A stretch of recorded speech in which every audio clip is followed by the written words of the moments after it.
There are some friendships the whole world gets to watch unfold right in front of them, splashed across magazine covers, frozen in royal photographs, and replayed in documentaries for decades. Then there are the friendships that live behind closed doors, hidden in late-night phone calls, private jokes, whispered conversations at fancy parties, and those rare moments when two people finally stop acting like the version the world expects them to be. The bond between Elton John and Diana, Princess of Wales, somehow existed in both worlds at the same time. The public saw little pieces of it here and there, the charity events, glamorous appearances, and that heartbreaking moment at Westminster Abbey after Diana's death. But what people never fully understood was just how deep this friendship really went, or how much pain, loyalty, and emotional honesty existed behind the scenes. For years, Elton stayed careful about what he revealed. He protected certain memories, kept certain conversations private, and avoided saying too much publicly. But now, after decades of silence, he has finally started opening up, and what he's saying changes the way people look at their relationship completely. It was not just a celebrity friendship. It was two lonely people finding comfort in each other while trapped inside worlds that constantly demanded performances from them. To understand why their connection became so powerful, you first have to understand who they both were before they crossed paths. By 1981, Elton John was already one of the biggest stars on the planet. His music dominated charts everywhere. Stadiums filled instantly whenever he announced tours. He was larger than life, famous for wild stage outfits, giant glasses, dramatic performances, and a personality that made him impossible to ignore. He had already performed in front of presidents, politicians, and members of the royal family. Inside British high society, Elton had become this fascinating figure people loved inviting to events because he brought energy and excitement into rooms that usually felt stiff and overly controlled. The Queen Mother reportedly enjoyed his music. Princess Margaret especially liked having him around because she appreciated people who pushed boundaries a little more than the rest of the family did. Even Prince Philip, who was not exactly known for being warm toward entertainers, reportedly joked with Elton about his flashy cars. But despite all that access and all those glamorous royal events, Elton still felt like an outsider deep down. He was welcomed into the room, sure, but only conditionally. He was still the entertainer, the one expected to make everything more exciting while never truly belonging to that world himself. And honestly, Diana understood that kind of loneliness better than almost anybody. At just 20 years old, Diana Spencer was about to walk directly into one of the most heavily watched institutions on Earth. The world painted her as this perfect fairy tale princess in the summer of 1981, but behind all the magazine covers and smiling headlines, the reality was much colder and much darker.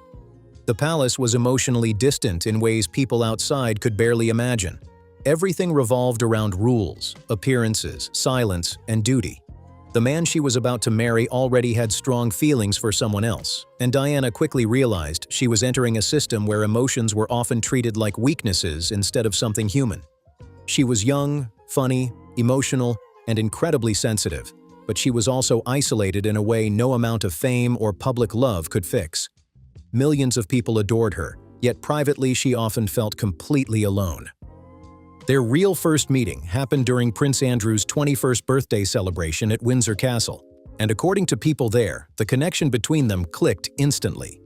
Elton was sitting at the piano that night doing what wealthy royals and aristocrats always expected him to do, entertaining the room and helping keep the atmosphere lively. But underneath it all, he later admitted he felt uncomfortable. The environment felt overly formal, packed with powerful people, titles, traditions, and all the pressure that came with it. Then Diana walked into the room. At that point, she was not technically Princess Diana yet, but people already noticed something different about her immediately. She carried herself with warmth and natural ease that stood out inside such a rigid environment. She moved through those giant royal rooms like someone who understood how ridiculous parts of the system really were, even while standing right in the middle of it. The second she and Elton started talking, the tension disappeared. They instantly understood each other's humor, which honestly says a lot about two people. They laughed at the same absurd traditions, rolled their eyes at the same fake performances of dignity, and found humor in situations everyone else treated with deadly seriousness. At one point during the evening, the two of them reportedly broke into an unexpected Charleston dance right in the middle of the ballroom. Imagine that scene for a second. Fancy royals, strict protocol, formal gowns, ancient traditions. And suddenly, Elton John and Diana are dancing like two rebellious kids, ignoring every unwritten rule in the room. People there were stunned. Some even claimed the Queen smiled watching it happen because the moment felt so spontaneous and alive compared to the stiffness surrounding it. Later, Elton admitted that night felt strangely familiar to him, almost like he had known Diana forever. And honestly, when connections hit that naturally, they usually end up becoming something impossible to fully walk away from. Over the next 15 years, their friendship became deeply personal. Both of them understood what it meant to live under constant public attention. Both had mastered the exhausting art of separating public image from private reality. They knew how to smile for cameras while hiding pain nobody else could see. But with each other, those walls came down. Elton later described Diana as brutally honest in private, but in a way that somehow never felt cruel. She could point out uncomfortable truths, embarrassing situations, or ridiculous behavior in ways that made people laugh instead of feel attacked. According to Elton, she had this incredible talent for saying exactly what everyone else in the room was too nervous to admit out loud. And she was hilarious. Not polished royal humor either, real humor, sharp observations, messy honesty, funny gossip, and those moments where someone says exactly what you were secretly thinking. Elton said she made him laugh harder than almost anyone else in his life. But what mattered even more was the way she listened. Not fake listening for appearances, not nodding politely while waiting to speak. Real listening, focused listening, the kind that makes someone feel seen when the entire world usually treats them like a symbol instead of a person. The 1980s became emotionally brutal for both of them, though much of it stayed hidden from the public at the time. Elton was privately battling addiction, emotional exhaustion, and the pressure that came with non-stop fame. Behind the outrageous stage outfits and giant concerts, he often struggled deeply with loneliness and self-worth. Fame gave him access to everything except peace. Diana, meanwhile, was falling apart inside her marriage. The cracks between her and Prince Charles were becoming impossible to hide. Rumors exploded constantly. Palace tensions grew worse.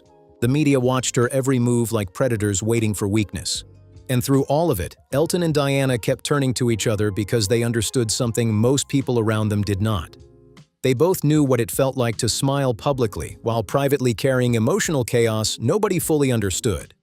That connection became the foundation of a friendship that would later survive scandals, headlines, public pressure, and eventually even devastating heartbreak. And looking back now, what makes their story hit people so hard is not the glamour or celebrity side of it. It is the fact that underneath all the royal titles, stadium tours, cameras, and headlines, these were just two deeply lonely people trying to protect each other in a world that constantly demanded pieces of them until there was almost nothing left.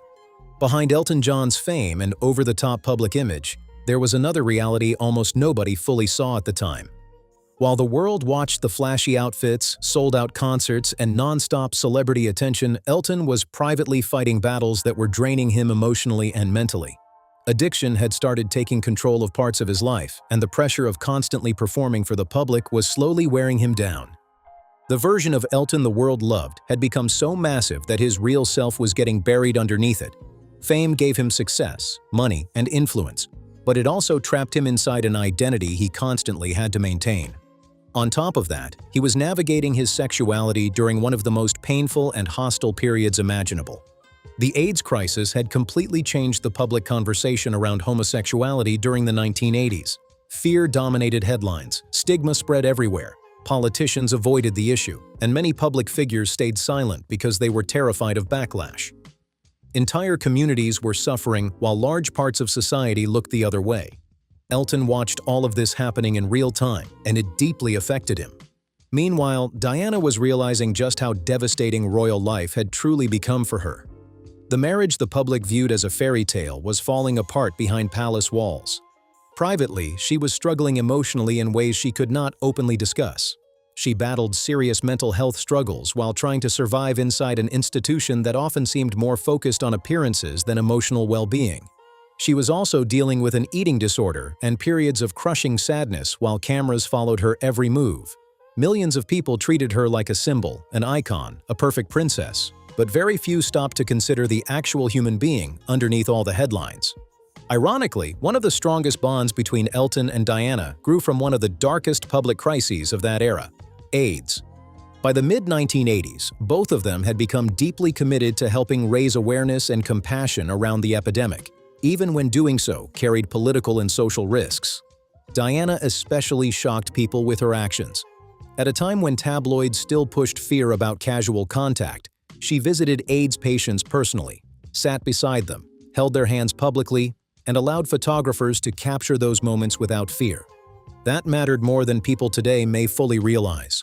Back then, many public figures avoided even standing near AIDS patients because of the panic surrounding the disease. Diana ignored all of that. She trusted her own conscience instead of public pressure. And according to people close to the situation, the palace was not exactly encouraging these visits either. She did it because she genuinely believed it was the right thing to do. Elton later admitted that watching Diana handle those moments changed the way he viewed her completely. His respect for her became much deeper because he realized she was not pretending to care for publicity. She truly cared. And there is a massive difference between performing compassion and actually living it. Elton said Diana had a way of making people feel safe and seen, especially those society often ignored or judged unfairly. In private, he admired how fearless she could become once she decided something mattered morally. But their friendship was not all pain and emotional conversations. Some of their best memories together were genuinely funny and chaotic. According to Elton, Diana had an incredibly mischievous sense of humor. She loved puncturing fake seriousness and exposing ridiculous behavior in elite social circles. No matter how formal or important an event seemed, Diana could usually find something absurd about it and quietly joke about it in a way that left Elton completely losing it with laughter. She especially loved teasing him about his outrageous fashion choices. And honestly, Elton gave her endless material to work with there.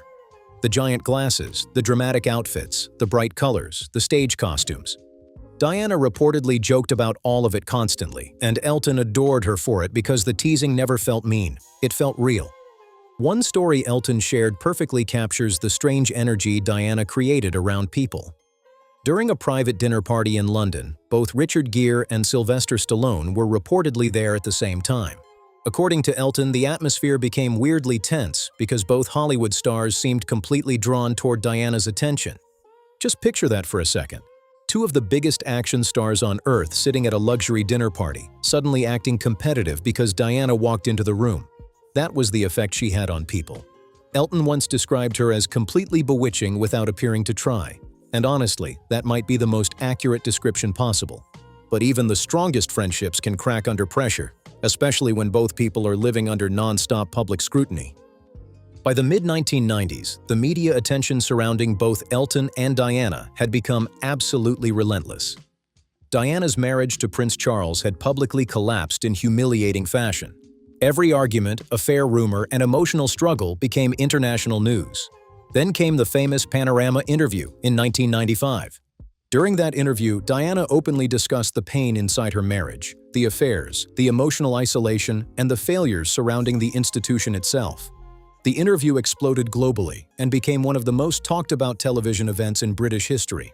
Not long after, her divorce from Prince Charles became official in August 1996, and with that divorce came something that hurt Diana more deeply than many people realized: the loss of her HRH title. On paper, it looked like a technical royal adjustment, but emotionally, it symbolized something much bigger. She was no longer officially Her Royal Highness.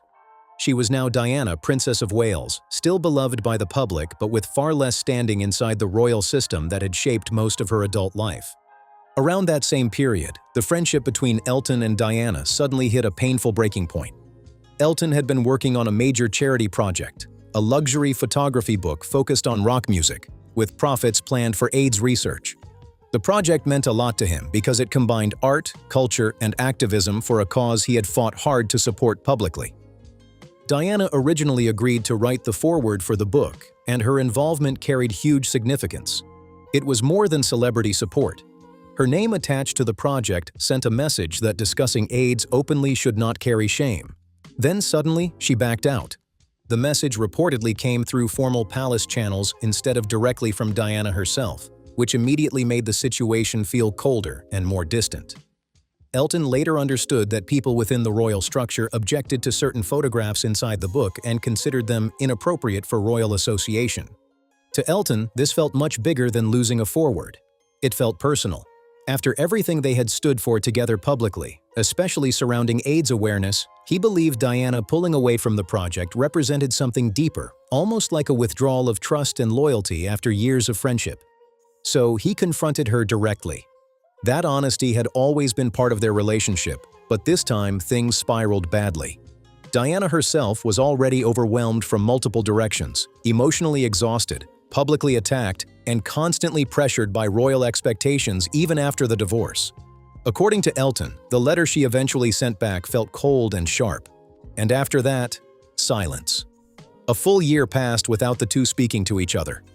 For two people who had once been incredibly close, the silence became painful. Elton later admitted this period still hurt him deeply when he looked back on it. He knew he could have called her. He knew her number by heart. Nothing physically stopped him. But pride got in the way. Sometimes even people who understand each other perfectly can become trapped inside hurt feelings and stubbornness. Elton later reflected that part of him felt genuinely wounded and betrayed, and instead of reaching out, he stayed silent too. Neither of them realized at the time just how little time they actually had left to fix things. Looking back years later, Elton John admitted something that still clearly haunted him. He eventually realized Diana had been dealing with pressure he did not fully understand at the time. The people surrounding her, palace advisors, royal expectations, and institutional politics were constantly influencing her decisions behind the scenes in ways outsiders could barely see. But Elton also admitted something painfully honest. Understanding why someone hurt you and emotionally forgiving them are two completely different things. And during 1996 and early 1997, he simply was not emotionally ready to let go of the pain from their fallout. Meanwhile, Diana herself was living through one of the most chaotic periods of her entire life. Her divorce from Prince Charles had finally freed her from a royal system she openly felt had damaged her emotionally for years. But at the same time, leaving that institution also stripped away the structure that had defined almost every part of her adult identity. For the first time in years, Diana was trying to figure out who she really was outside the royal machine. She wanted to build her own humanitarian legacy, separate from palace control, separate from royal titles, and separate from the endless restrictions that had followed her for so long. But freedom came with a terrifying cost. The media obsession surrounding Diana had become absolutely insane by that point. Every relationship rumor exploded into international headlines. Every public appearance got analyzed frame by frame. Paparazzi followed her constantly. Friends close to her were reportedly becoming seriously worried about how dangerous the situation was becoming. And right in the middle of all that emotional chaos, she had also lost one of the few people outside her family who truly understood her on a human level: Elton. No matter what caused their falling out, the damage between them was very real. Ironically, the thing that finally brought them back together was tragedy. On July 15, 1997, legendary fashion designer Gianni Versace was murdered outside his Miami Beach home in broad daylight. The shocking attack stunned the entire world. One of the biggest names in fashion had suddenly been killed outside his own mansion, while photographers and reporters flooded the area almost instantly. For both Elton and Diana, Versace was much more than just another famous celebrity connection. He was a close personal friend, someone they trusted, someone who saw beyond the public masks they constantly wore. His death hit both of them hard. The funeral in Milan brought together some of the most famous people in the world, but underneath the glamour, the atmosphere was heavy with genuine grief. And that was the moment everything changed between Elton and Diana. According to Elton, Diana spotted him across the church and immediately walked toward him without hesitation. No drama, no pride, no cold distance. She simply reached for his hand and apologized for how things had ended between them. She admitted the argument had been foolish. She told him she did not want the silence between them to continue anymore. And then, in a moment that perfectly captured who Diana really was behind closed doors, she suddenly broke the emotional tension with a completely random comment about wanting a polo mint. That sharp emotional turn from heartbreak to humor was exactly what Elton loved about her. Even during grief, Diana had this incredible ability to make situations feel human instead of overly formal or emotionally frozen. Elton later said that moment felt completely like her. 1 second deeply emotional, the next hilariously normal. That balance was part of what made people feel so comfortable around her. And then they laughed together. At a funeral, surrounded by mourning and heartbreak, the two of them suddenly found their friendship again through laughter. At that moment, all the bitterness from the previous year disappeared.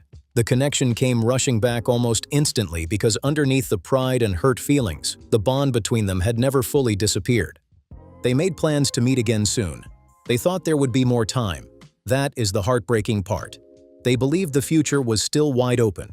Just 6 weeks later, everything changed forever. On the morning of August 31st, 1997, Elton John was awakened by the sound of his fax machine. The news coming through felt impossible to process. Diana had died in Paris after a high-speed crash inside a tunnel, while photographers chased her car through the streets. She was only 36 years old. Suddenly, that funeral reunion in Milan became the final time Elton would ever see her alive. The plans they had made together would never happen. The repaired friendship they had just recovered was instantly frozen in time forever. Elton later described the days after Diana's death as emotionally disorienting in a way he could barely explain. It was not just sadness. It felt like the entire world had shifted into something unreal. He had experienced loss before, but this felt different. The cruelty of it all haunted him.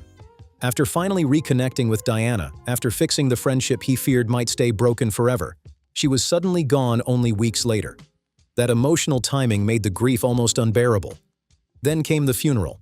When Diana's family asked Elton to perform, he understood immediately that saying yes was not optional.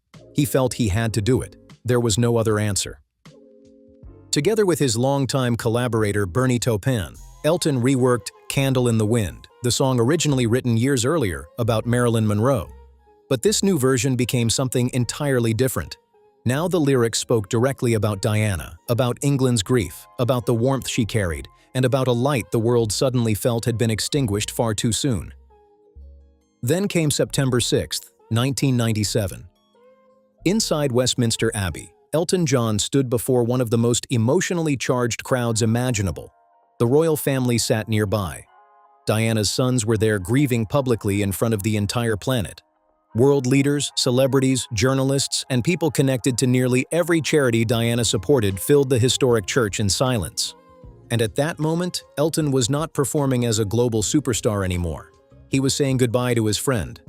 What do you think really made Elton and Diana connect so deeply? And do you think things would have turned out differently if they had more time to repair their friendship? Drop your thoughts in the comments below. If you enjoyed this deep dive into royal history, hidden tensions, and the emotional stories behind the headlines, make sure to like, subscribe, and stay tuned for the next story.